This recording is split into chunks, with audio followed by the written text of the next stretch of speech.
The episode opens in Star City near midnight. A group of thugs are emptying the contents of a shipping container into the back of a van. However, our crooks are not alone. They are interrupted by exploding arrows belonging to former Justice League member and Green Arrow's sidekick Speedy. The boss and his goons try to get away with the goods when Kid Flash, Robin, and Aqualad show up to take them down as well. With the heroes against them, the men don't stand a chance. The boss taunts them, however, saying they are not real heroes, but only boys. Despite his doubts, the junior heroes defeat him anyways. Robin, Aqualad, and Kid Flash try to convince Speedy to join their new team. Speedy won't join the team because he doesn't believe in them. He calls the Junior Justice League a joke and says he is tired of being under the thumb of the Justice League. Junior heroes return to their headquarters at Mount Justice. Robin, Kid Flash, and Aqualad want to know if Superboy and Miss Martian have asked him yet. They say he is arriving. The junior heroes rush to meet Red Tornado and ask for a mission. Red Tornado informs them that assigning missions is Batman's job. He recommends they socialize with one another and keep busy by exploring the cave. The junior heroes are not happy about this. They want a real assignment. They decide to do some investigative work. Miss Martian tries to read Red Tornado's mind,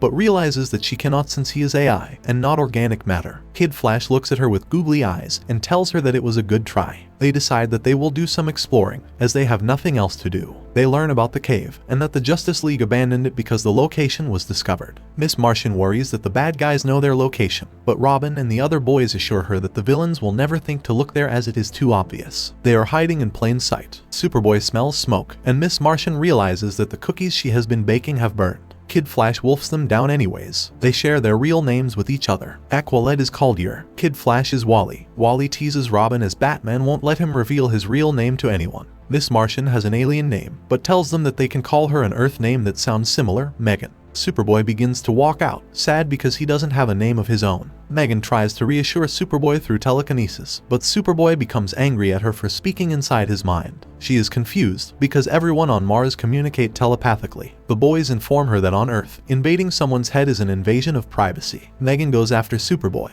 but he doesn't want to talk to her. She shows the other boys her Martian ship. All the junior heroes jump into Megan's ship for a ride. Aqualad notices that Superboy is still upset and quietly tells him that he understands. He tells Superboy that he can just apologize for overreacting, but Superboy can't bring himself to speak. He is still haunted by the telekinetic experiences he had while trapped in Cadmus Labs. Robin asks Miss Martian to show off her shape-shifting skills. Kid Flash asks if she can go through walls like Martian Manhunter. When she says no, Robin teases Kid Flash. He says that the Flash can move so fast that he can run through walls, but when Kid Flash tries it, all he gets is a nosebleed. Although Miss Martian cannot move through walls, she can make her ship appear invisible. Red Tornado reaches out to the team to let them know an alert has been set off at the Happy Harbor power plant. Robin isn't happy because he believes that they are being sent on unimportant assignments. When they arrive at the power plant, they discover a tornado ripping through. It is a new villain who calls himself Mr. Twister. Junior heroes prepare to fight. Twister taunts our junior heroes for being children. Although they fight hard to defeat him, they find that they are not able to do so. They want to know what he wants, and he says that he wants a real hero to fight. When Miss Martian tries to read the mind of Twister, she discovers that she can't. She thinks it is Red Tornado in disguise, for he can summon Twisters, and has an unreadable mind as well. They soon learn their mistake when Mr. Twister summons a major storm and knocks them all unconscious. When they awake, Twister leaves, telling them to stay out of his way or he will show them no mercy. The heroes are angry at Miss Martian for making them think Twister was Red Tornado. She is sad and tells Aqualad that she just wants to be part of the team. He isn't sure if they are a team at all. The junior heroes resume their pursuit of Twister. Miss Martian calls Red Tornado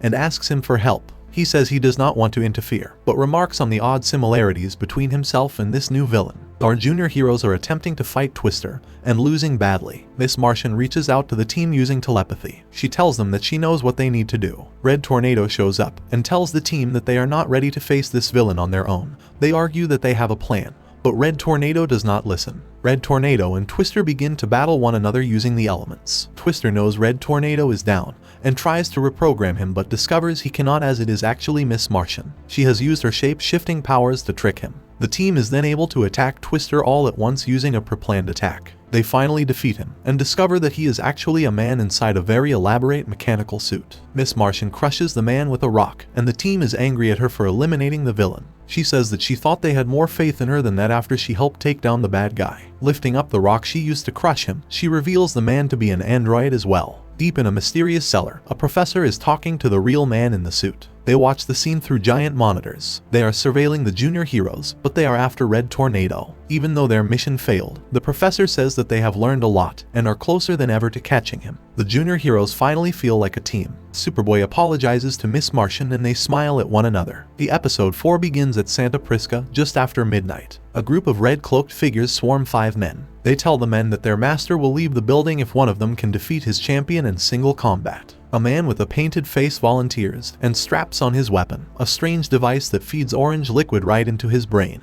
and makes him grow bigger and stronger. His opponent is a tall, skinny man who doesn't look able to defeat anyone. However, a vial of the purple liquid changes everything, and the man transforms into a giant hulking monster with fangs and skin that has peeled apart to reveal his muscles. The monster easily defeats the painted man, and the hooded figures begin to chant among themselves over and over, "Hail Cobra." Above them all, their master looks down on them, smiling. When we join our junior heroes, they are on Miss Martian's ship, approaching Santa Prisca. We flashback to Batman briefing them on the goings-on of Isle Santa Prisca. It is home to the sale and production of an illegal steroid called Venom. This is the strange orange serum the painted man was using. Infrared heat signatures let the League know that the factory is still operating at full capacity. Yet the shipments have been cut off. The League doesn't know why, but they intend to find out. They are sending the Junior League out for recon. Once they gather the information, the Justice League will intervene if necessary. Robin asks who's in charge, and Batman tells him that it is up to them to decide. Aqualad drops out of the ship first and heads into the sea, stealthily approaching the island.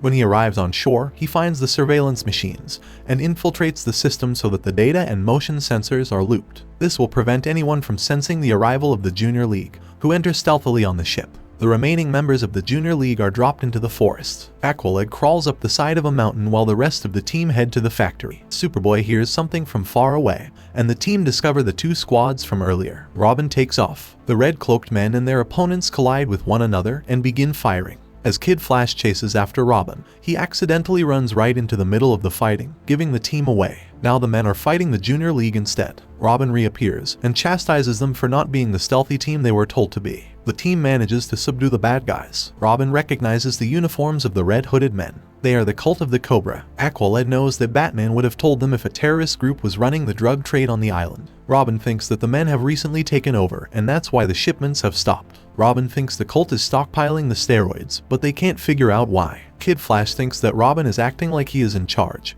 and they begin to argue about which one of them should be the team leader. In the background, Miss Martian and Superboy talk about their desire not to be the leader. At the same time, the bad guys have woken up and begun whispering to one another. They are not aware that Superboy can hear them with his superpowered hearing. They talk about freeing themselves, but instead decide to play along. But now Superboy knows their secret. Kid Flash and Robin are still arguing loudly. The man with the painted face interrupts and tells the team that he knows of a secret entrance to the factory. Miss Martian knows that the man is hiding something and tries to read his mind, but she cannot, because he recites football scores in his head to keep his thoughts to himself. The painted man says that he is on their side because they have a common enemy, the Cult of the Cobra. Back in the factory, the master of the cult and one of his minions see someone approaching. They must activate their shields so that their plan is not interrupted. The junior team join forces with the painted man. They observe the cult with large amounts of venom. The man leads them to a secret tunnel as promised. Robin and Kid Flash recklessly run ahead, still trying to prove who would make a better leader. Aqualad, Miss Martian, and Superboy stay behind with the painted man.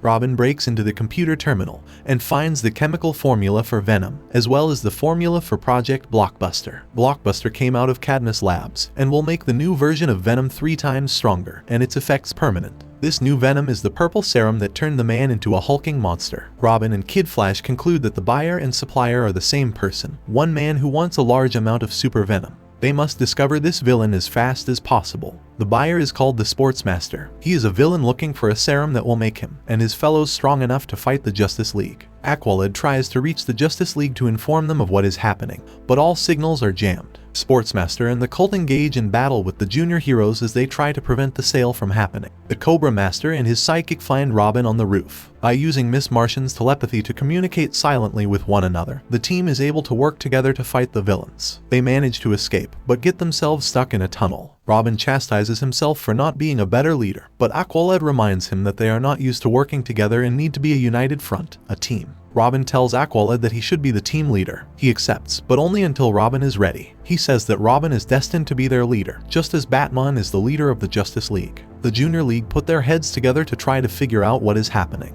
As they make their way out of the tunnel, they discover the Painted Man. He stops them in their tracks. He is the original owner of the factory, and he wants it back. He tries to blow up the tunnel, but Kid Flash is too fast and stops him. The junior heroes are finally learning to work together. In another part of the island, Sportsmaster is trying to make his escape with the Super Venom. The Junior League confront him and begin to battle him and the Cobras. Sportsmaster manages to get the shipment into the helicopter and take off, but Miss Martian has planted a bomb in the helicopter. The shipment of new Venom explodes and the helicopter catches fire, crashing into the factory and burning it as well. Unfortunately, the cult of the Cobra and Sportsmaster manage to escape. Only one vial of new Venom remains. Sportsmaster is presenting it to the Light, the board of directors at Cadmus Labs. They are unhappy that the Junior League keeps thwarting their plans. This sinister force declares the Junior League is the enemy of the Light.